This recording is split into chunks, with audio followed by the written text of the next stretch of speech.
Hello दोस्तों, स्वागत है आपका आज की एक न्यू वीडियो के साथ। उम्मीद करता हूँ हम आप सब अच्छे होंगे। तो फ्रेंड्स, आज का हमारा कंसेप्ट है क्या गारंटर के खिलाफ चेक बाउंस का केस चल सकता है।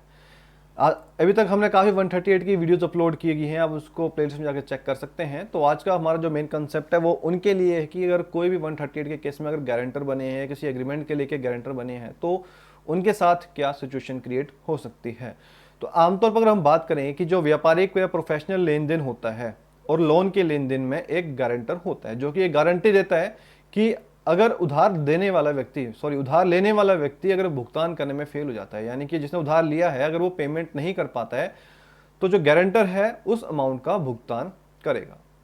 और ये तो देखो एक वेल सेटल्ड लॉ है कि अगर किसी भी उधार लेने वाले व्यक्ति के द्वारा अगर जारी किया गया चेक बाउंस हो जाता है तो सेक्शन 138 एनआई एक्ट के अकॉर्डिंग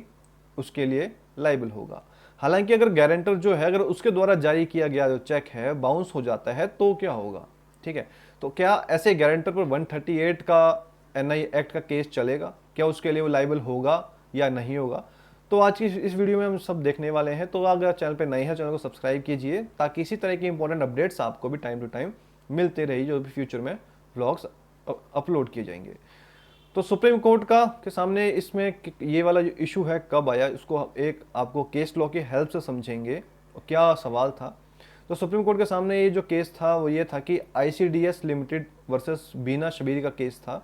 जिसमें हुआ कि सुप्रीम कोर्ट के सामने एक क्वेश्चन आया था कि जो क्या गारंटर जो है उसके द्वारा जो चेक इशू किया गया, यानी कि गारंटर के द्वारा जो जारी किए गए जो सिक्योरिटी का जो चेक है उसमें उसके अकॉर्डिंग सेक्शन 138 का जो एनआई एक्ट के अकॉर्डिंग कार्रवाई चलने के योग्य है, उसके लायक है कि नहीं है। तो इस केस में जो गारंटर के द्वारा जारी किया गया चेक बाउंस हो गया था।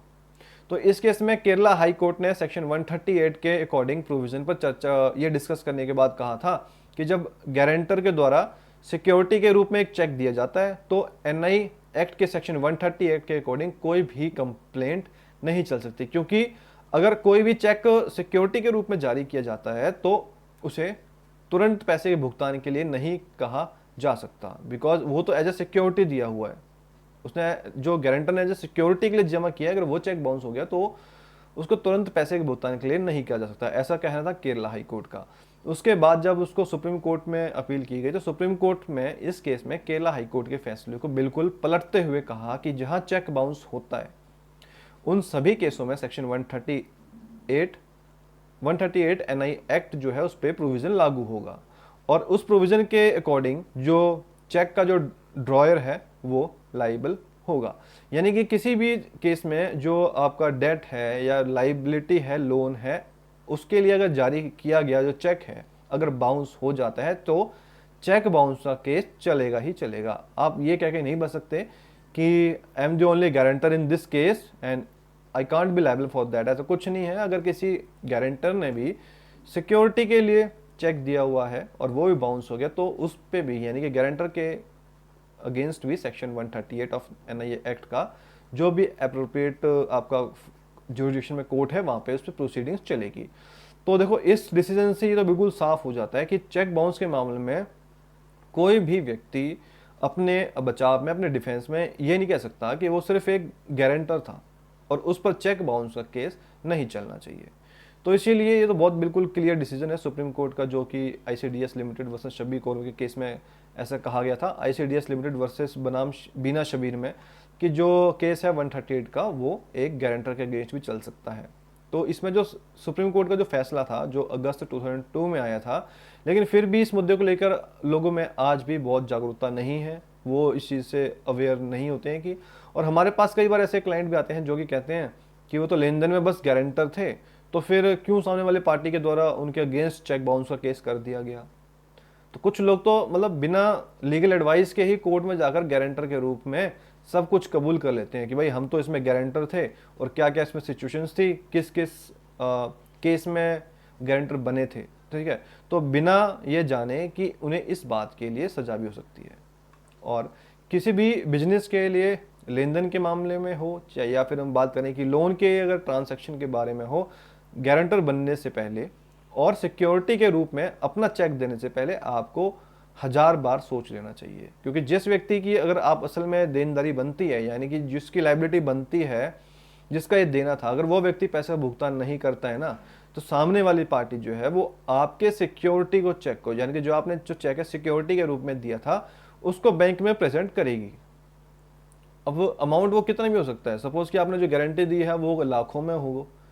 और आपके इनफैक्ट आपके साथ ऐसे सिचुएशन हो जो गारंटर बना है उनके खाते में ही पैसा ना हो, तो फिर क्या होगा? फिर तो देखो आपको भी काफ़ी प्रॉब्लम्स क्रिएट होंगी, क्योंकि कोई नहीं जानता कि कल को सिचुएशंस क्या होगी। आपके अकाउंट में बैलेंस नहीं होगा, इनसफिशिएंट फंड करके गारंटर का चेक बाउंस हो जाएगा और वो गारंटर के अगेंस्ट केस 138 का चल जाएगा। तो इस सिचुएशन में क्या है ना कि अगर आपका भी अगर चेक बाउंस हो जाता है तो आपके खिलाफ भी चेक बाउंस की कार्रवाई शुरू की जा सकती है। यानी कि आप गारंटर सिर्फ इस चीज़ से नहीं बच सकते कि we are the only guarantor in this case. अगर आपने गारंटी दी हुई है, गारंटर बने हुए हैं और आपने अपना चेक प्रेजेंट किया हुआ है, तो ये डेफिनेटली है कि आपके अगेंस्ट भी 138 का चेक बाउंस का केस बनेगा ही बनेगा डेफिनेटली।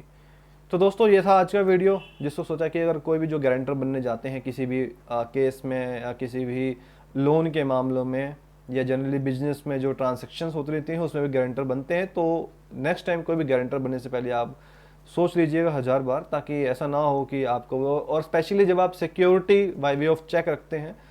कि आपको एक तो आपकी सिक्योरिटी भी जमा है और ऊपर से कभी बैंक्स में आपका पैसा ना हो या कोई भी और रीज़न हो सकता है, उस रीज़न से भी अगर चेक जो है उन्होंने प्रेजेंट कर दिया और क्लियर नहीं हो पाया, तो डेफिनेटली आपके अगेंस्ट भी चेक सेक्शन 138 का चेक बाउंस का केस बनता है। तो दोस्तों उम्मीद करता हूँ आपको भी आज की वीडियो इन्फॉर्मेटिव लगी है। इन्फॉर्मेटिव होगा थोड़ी सी भी, वो चैनल पर नहीं है, चैनल को सब्सक्राइब कीजिए, वीडियो को लाइक और शेयर कीजिए, और इसी तरह की वीडियो को देखने के लिए आप हमारे चैनल पर विजिट कर सकते हैं, जहाँ पे क्रिमिनल, सिविल और इसी तरह के इंपॉर्टेंट कंसेप्ट जो generally day to day life में हर एक आम नागरिक को जानना जरूरी है, आपसे शेयर किए जा सकते हैं। Thanks for watching this vlog. मिलते हैं जल्दी आपको एक न्यू कंसेप्ट के साथ।